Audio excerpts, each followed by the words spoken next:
At exactly jam 2:17 in the morning, the ground beneath the town started to move. It didn't shake or tremble. It moved slowly, deliberately, like a giant creature waking from a long sleep. People spilled out of their homes, still in their night clothes, clutching their children and screaming names into the dark. Within minutes, entire streets were just gone. But what happened next is even more disturbing, because this disaster wasn't an accident. And it was a story America was never supposed to remember. But in the early 1900s, the town of Centralia, Pennsylvania was a shining example of American industrial hope. It was a town built on coal, powered by generations of miners, and fueled by the promise of endless energy. It was the very picture of progress. But what nobody wanted to admit was that the town was built on top of something far more dangerous than just coal. Beneath Centralia's streets lay a massive, sprawling network of abandoned mine tunnels. These weren't just empty spaces. They were dry, unstable, and filled with leftover fuel. For decades, small underground fires were reported, but officials just ignored them. Why? Because fixing the problem would have cost millions of dollars they didn't want to spend. Then, in 1962, a seemingly routine decision was made. A controlled trash burn was ordered near an open mine pit.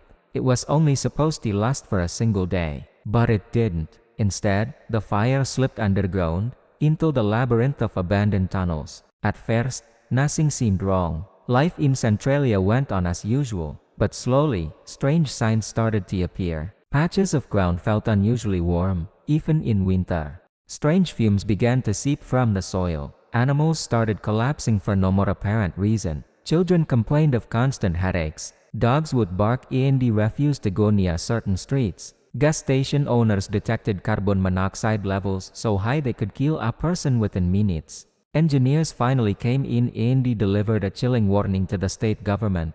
The fire was now raging through the mine network, and it could continue to burn for hundreds of years. Their recommendation was clear and urgent: evacuate the town immediately. The official response? Delay. Officials argued over who was responsible. Funding for a solution stalled. Reports were rewritten to downplay the danger. And all the while, the fire spread deeper and wider, a silent inferno consuming the very foundations of the town. By the 1980s, Centralia had become a living nightmare. The ground itself was a threat.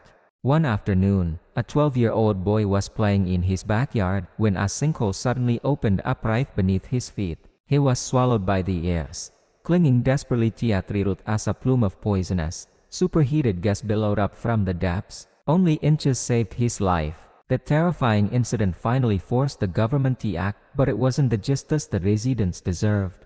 They were offered buyouts, a fraction of what their homes were worth. Men refused. This was their home. Their families had lived there for generations. They weren't just going to walk away. So, the government did something even colder. They condemned the entire town. Street by street, houses were demolished. Roads were barricaded and closed. Addresses were erased from maps. And the town's zip code was deleted from the postal system. Centralia was officially declared uninhabitable and effectively wiped off the map. But the fire was never put out. It's still burning today. If you go there now, you can see smoke rising from cracks in the scooters.